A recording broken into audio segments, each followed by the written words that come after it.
My focus today will be to explore some of the aspects of cultural citizenship around this project, COVID Chronicles from the Margins. So, right.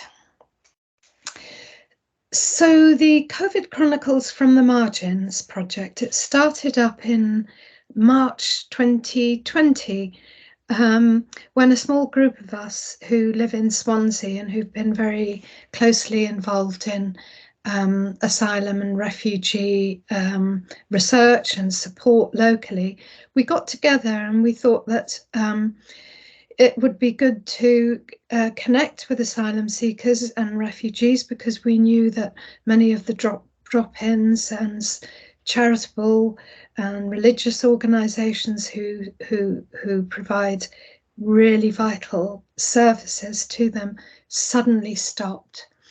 And I'll talk a bit more about that later. So it started in Swansea, very locally, and as you'll see in a moment, it went global. And over the course of the last 2 years, we've been using the creative capacities of smartphones to invite asylum seekers, refugees, undocumented groups to contribute their testimonies, their videos, their photos, their stories, their texts, whatever they wish, to document their experiences of this extraordinary moment in history when ordinary living suddenly changed for us all. And a very stark picture emerges when we focus on how the pandemic affected the lives of some of the most vulnerable groups in society.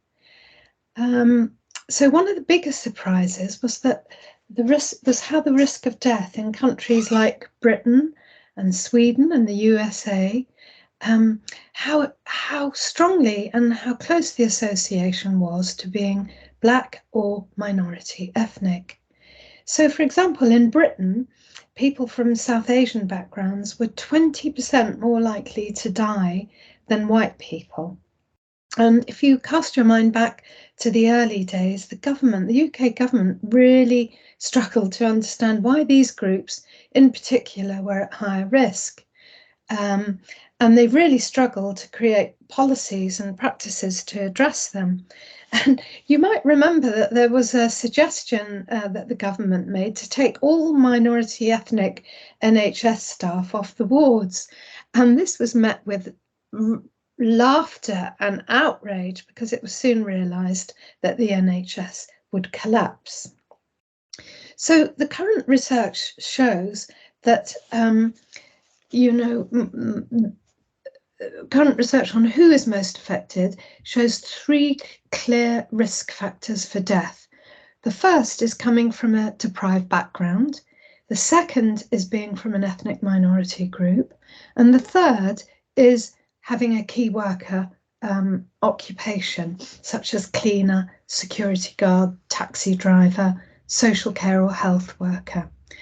And it doesn't take much of a leap of imagination to realise that often all 3 are combined in those regarded as key workers. And key workers had to continue to show up for their jobs regardless of safety or appropriate equipment. It was often said that we're all in this together, but it was very clear that systematic vulnerabilities and inequalities emerged. And as we saw, the rich countries like Britain and the US floundered. Well, it was really interesting that poorer countries such as Senegal, Ghana, Thailand, Vietnam actually did very well in managing COVID, and even poor countries in Europe like Greece and the Czech Republic prepared and responded well compared to, say, Britain. And in the early days, of course, death rates in Britain and the US became tragic stories in the eyes of the world. What was really stark was the way in which the pandemic was nothing new for refugees. Feel like a prisoner in your own home, afraid to go out, feeling confined and isolated, frightened by an invisible enemy, uncertain about your future, fearful of death, not sure where your next meal is coming from? Well, many of the asylum seekers and refugees we worked with said, "Welcome to our world." And over the last 2 years, we have documented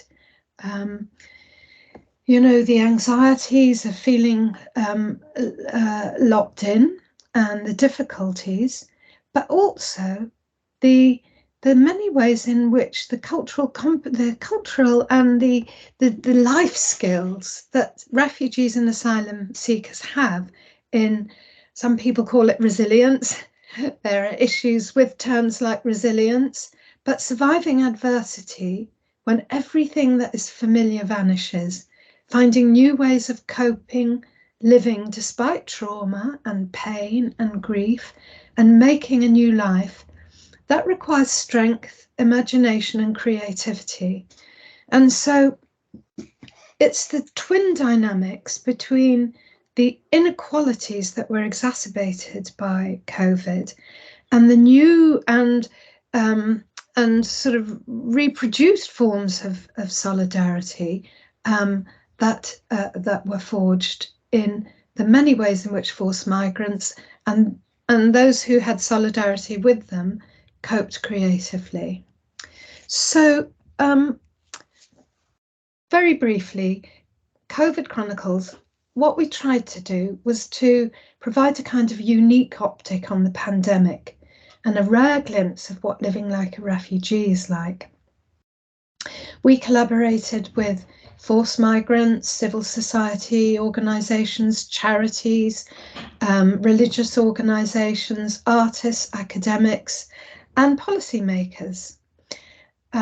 We collected probably, I think, over 1,000 cultural artifacts, and we've been developing what we've called ABCDE, which is an arts-based collaborative digital ethnography. So we're trying to innovate during the pandemic with these participatory arts methods and offer spaces of representations for forced migrants to chronicle this extraordinary moment in history. So it comprises a kind of living, growing archive and a repository of these twin dynamics. And we had some really good news that the National Archive of Wales would like to archive the collection permanently. Okay, I won't give you a tour of the exhibition because and the exhibition site and the website, but here you'll get a lot more detail about the methods, the theory behind it. If you click on the archive, you'll see a wealth of material. We've got loads of exhibitions, we've got hundreds of blogs, and we're developing the research site of it. Some of the research questions that we were focused on were, for example, how have marginalised migrants experienced inequalities and forged new solidarities during pandemic times? What can we learn, if you like, from migrants' practices of care, of culture and community, and how these contribute to acts of what we might call cultural citizenship? And I'll come to that concept in a moment. And we wanted to see, how arts-based, creative, experimental methodologies, what can they do? Can they help co-produce new knowledge? That's the claim. And, how effective is this marginalised, this new knowledge that's co-created with marginalised migrants? And can it help policymakers, practitioners in various kinds of support organisations, academics, to understand the impact of the pandemic? And what is very clear was that, of course, the pandemic rendered our lives very, very local and very global at the same time, because we were all confined to our local our local territories, but also online, we were able to maybe forge new transnationals and global connections that enabled transversal dialogues to develop between migrants, say in Swansea, and as you'll see in Kakuma camp in Kenya and in Kutupalong camp among Rohingya refugees in Bangladesh and many other places. We had a strong partnership with colleagues in The Hague at the International Institute of Social Studies, and with many others, but I won't go into too much of that now. So today I'm going to just home in really on two concepts that seem to be most relevant for this seminar series. Now, I've long had a problem with the idea of cultural citizenship because obviously legal citizenship is what really matters if you are an asylum seeker or refugee. So right from the outset, I would like to state some reservations about exaggerating the importance of this concept. However, I do think that over the last couple of years, my view of the concept and its usefulness has shifted a bit, because not just inspired, say, by the work of Engin Eisen and Acts of Citizenship and others, but I think it is really important to acknowledge that we need to go beyond legal status and to understand the struggles for inclusion, justice, and of course, rights and representation. And I do think that this concept of cultural citizenship can go some way into looking at the cultural processes of identification and belonging, because of course citizenship can't just be legal or social or economic. There are always cultural aspects to it. So I think we can, like Ong, think about it as part of a toolkit, if you like, for developing a transnational framework to understand how marginalised migrants make sense of their multiple social locations and identities. And the other sort of important aspect, and a problematic one too, because if you think about it, the way that we operated was really through the support organisations and through our own. I mean, there are a dozen researchers, about 6 of whom were based in Swansea, others elsewhere, and we met every Friday morning and we worked with our trusted networks and with people we knew, and we just sent invitations out and say, hey, send us your experiences. If you're at home, if you struggling with meaningful uses of our time, show your experiences of the pandemic. And we were really, really surprised at the enthusiasm for this. But of course, if you think about it, what we have on the website is like a smorgasbord. It's like a very powerful, rich collection of cultural artifacts. But how then do you bring them into dialogue? How do you bring people, places, experience into some kind of transversal dialogue and into respectful dialogue whereby people contributing and participating in many of the events, the training programs that we've run, seek to understand each other. And of course, I'm not just talking about working with migrants. We were academics and artists. We were a very, diverse group. And how these respectful dialogues, how these cultural exchanges, and the very central importance of mutualities, what kinds of insights and meanings could they have for wider societies, for support, for rights claims, for the building of collective solidarities across borders? Okay, I'm going to get straight to some of the very broad brushstroke findings that we have found. I'm looking mainly here at the UK, and in a moment, when I show you the video, you'll see how this broadens out on a more global scale. But certainly, many of the asylum seekers that we worked with in the last 2 years reported that they were living in dire poverty. I mean, while universal credit increased by £20 during the crisis, the asylum allowance increased by just £1.85, and individual asylum seekers had to live on £39.60.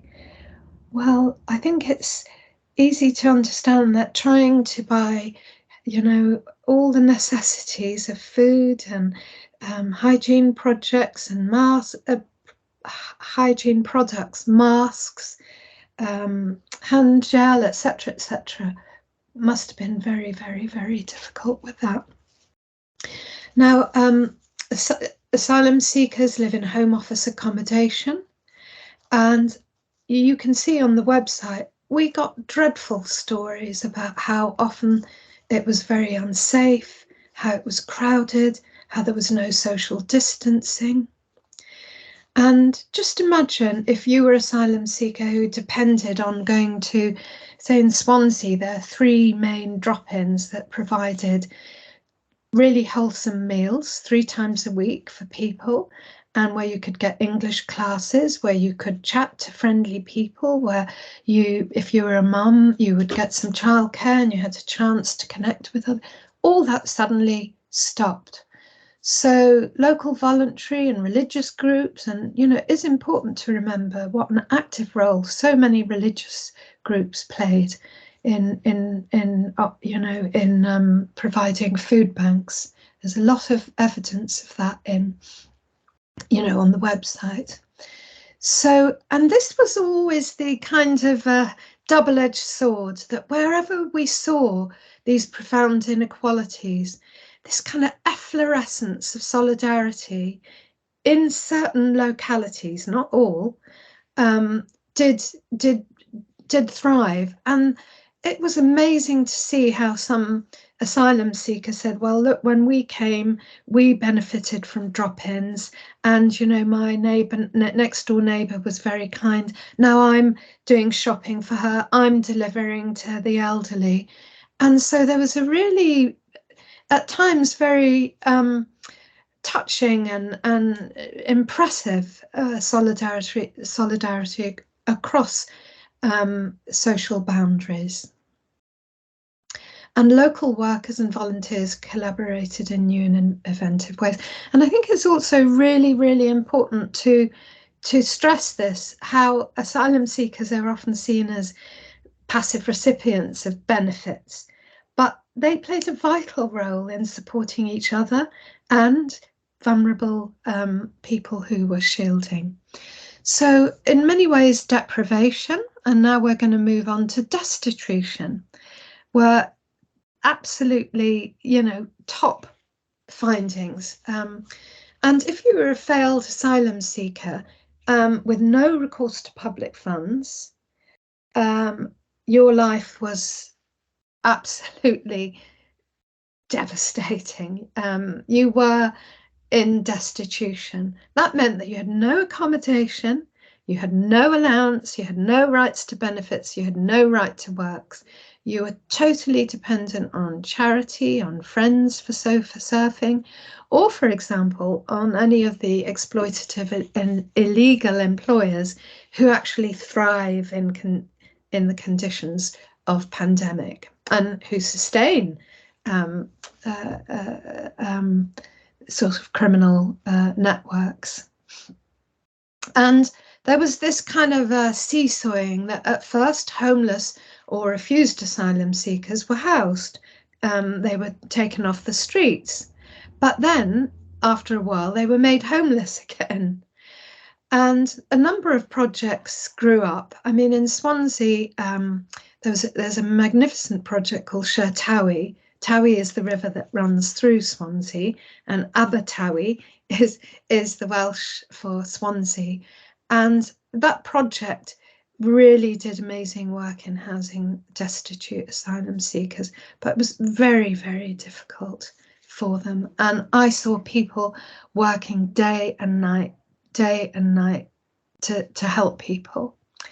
And it should be remembered that destitution doesn't only affect those failed asylum seekers, it can also affect people who already have refugee status.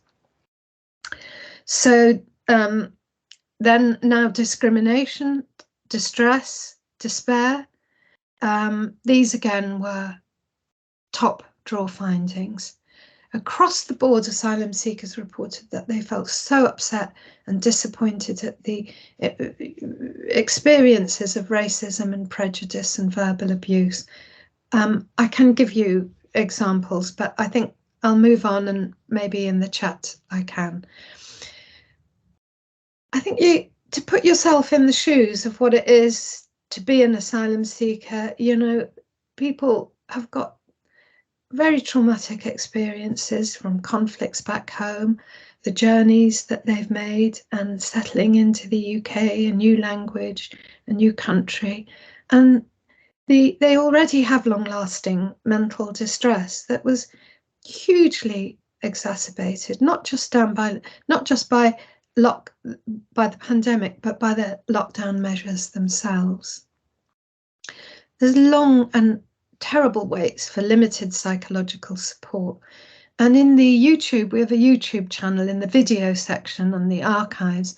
And if you want to see a very powerful evocation of the kind of mental health issues experienced by an asylum seeker, just use the search button and search for "I am my own psychologist," and it's an Iranian woman who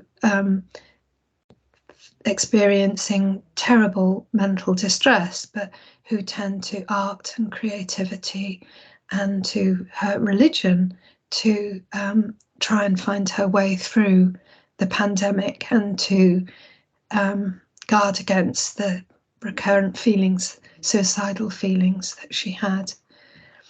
Counselling services were, of course, extremely limited, and lockdown itself aggravates distress. I think it's very clear that, I mean, mental health has become a global issue. Everybody experienced some form of mental distress during the pandemic, but it's clear that as time goes on, the medium and longer term consequences of mental health could well be an epidemic in the making. Next, data poverty. Data poverty and information precarity go hand in hand. It's clear that, of course, a lot of children living in poverty couldn't access education, but this was especially the case for asylum seekers, because so many families rely on one shared phone and they're unable to afford Wi-Fi and phone contracts. If you live in home office accommodation, in any case, you're banned from installing Wi-Fi.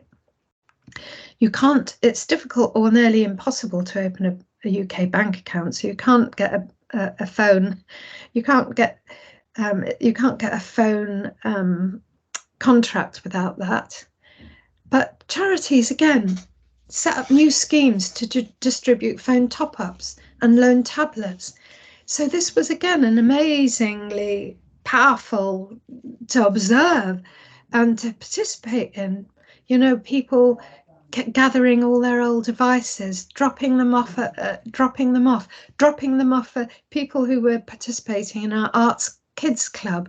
We'd drop off tablets, phone top-ups, painting and art making materials. On Saturday afternoons, Nyla, one of our project researchers, ran a kids arts club, and many mums said that was a lifeline during the lockdown. And you know, charities like Swansea Asylum Support Group, they set up telephone trees. They have on their books several hundred asylum seekers. They know people who are vulnerable, so they would just telephone them, check in, are you okay? And many people reported that just that human contact, broke the isolation and helped them. And while translation and interpreting services are vital, they were very, very scarce. So many asylum seekers, of course, they mobilise their own resources within their own language communities. And this was a very powerful form of mutual support. Right, coming to some conclusions. I really loved Arundhati Roy's essay early on in the pandemic. The pandemic is a portal. And if you haven't read it, I really do recommend it. It was a New York Times piece. And she says the pandemic is a portal to imagining new and sustainable social worlds. And I think one of the really significant things about this project is it can, and it does help in that direction. Also, I think we have to bear in mind government policy, because nothing takes place in a vacuum. And the UK government's, and I'm talking mainly about UK now, hostile environment for migrants policies, they were widely experienced as both cruel and callous. And yet, this hostile environment didn't destroy the politics of solidarity and hope. In fact, for some, it mobilised significant challenges. But as we've all seen, those challenges have been very, very difficult with the current, Home Secretary and the current government. But we have written briefing papers. We have organised events where politicians have been in the room. I can't claim that we've changed the world, but at least we can act as a funnel, a channel, in some of the ways in which participatory action research can co-create new knowledge based on lived experience. It can feed into policy making. It can promote those cultural processes of belonging and identification and to ways of enacting citizenship. But it can never be the full story, because of course without legal rights you're pretty lost. I think one of the really interesting things was the way in which our project and our methods sort of served as an early warning signal.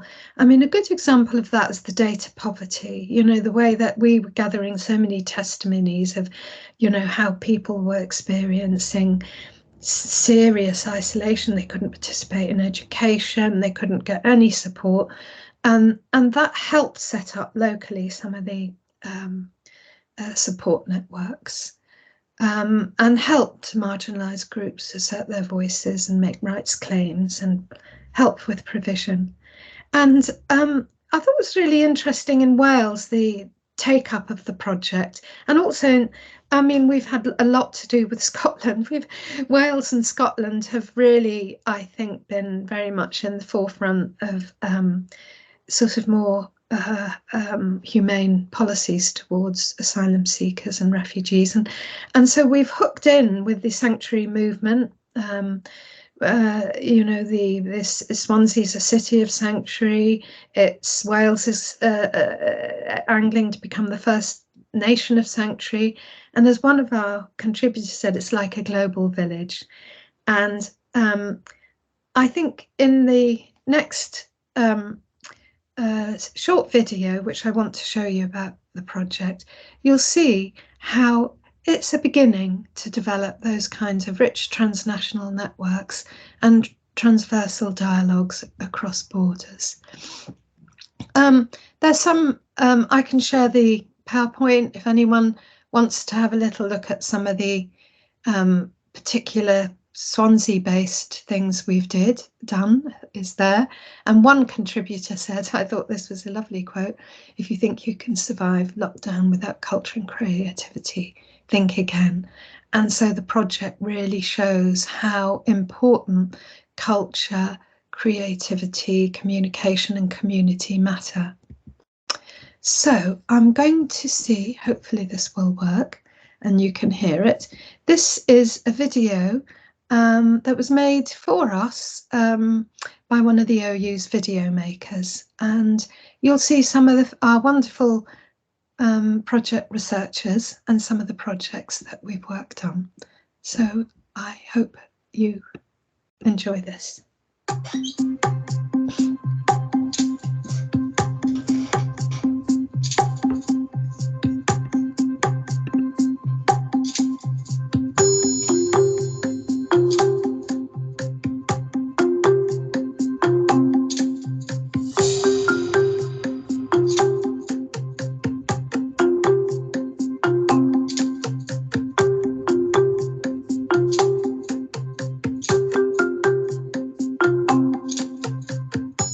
That really stood out was the level of inequality, not in terms of like within the UK, but also in terms of, what is happening to other refugees, like in other places versus the UK. Like, for example, I was having a chat with, a group of people, Syrians fled to other countries, like mainly in Turkey and in Iraq and Lebanon. It depends really, like, where you are living in the world in terms of access, where you are, based. Sort of like where you are born will determine what sort of access you have.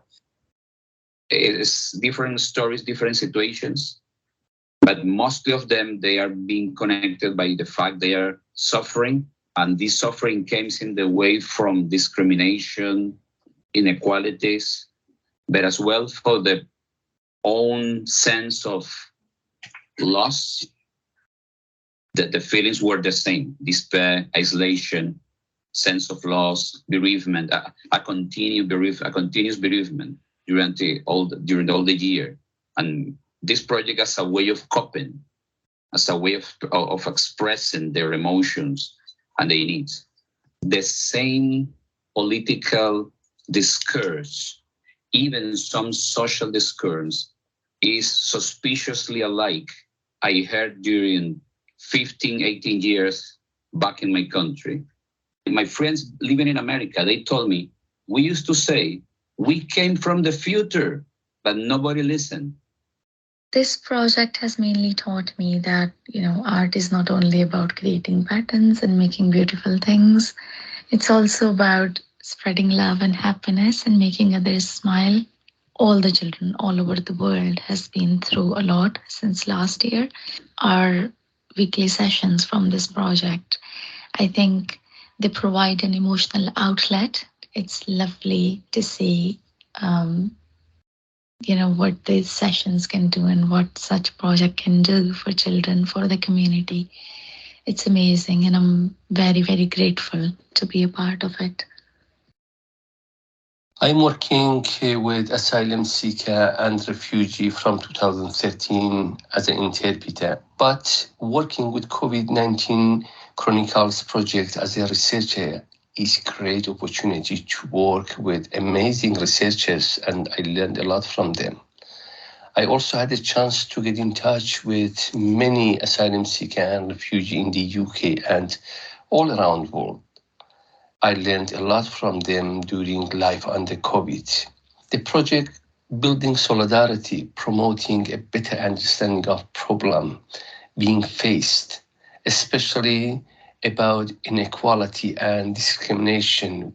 Personally, I believe this project can make a change to show many documents to politicians and different departments relating to refugee and asylum seeker issue, to review their policy and do urgent act to make a change for better life for them. COVID Chronicles project gave me an opportunity to reach out to those who are normally voiceless in public. Often we address issues related to their material living conditions, but the project was a great opportunity to discover their creativity and feelings. Some women explained how badly they wanted to be heard. To be able to share their story was like a therapy for most. and they explained how relieved they felt. Women were also happy that someone cared enough to stay in touch with them during the pandemic and check how they were coping with the situation. I've been working with asylum seekers and refugees since 2004, but working with the COVID Chronicles and collecting all these various narratives, stories, images has really revealed in detail the inequalities of a system which seems designed to demonize and isolate the asylum seeker. Having such a wealth of material enables us to see racism, casual cruelty, the ability of the government apparently to get away with illegal activities, such as putting people in the barracks, such as leaving people without money to buy food or necessities when their cards are not working properly, and to just dismiss any questions as if they don't matter, as if the people don't matter. But what we didn't anticipate, I think, is how having these materials online would stimulate contacts from much further afield. That's what surprised me, is that actually people in camps, and the common theme is fire. And, you know, fire has meant a lot of different things in different artifacts. So it's meant the destruction of homes, it's meant attacks on LGBT, and it's meant, the vulnerability of Rohingya, who are not even refugees, they're not even acknowledged as refugees. So I think that's been the surprise for me, is that these global connections, they were there from the start, but they were but now I think we're actually being contacted, and that for me has made a big difference to the whole idea of COVID-19. It's become truly global.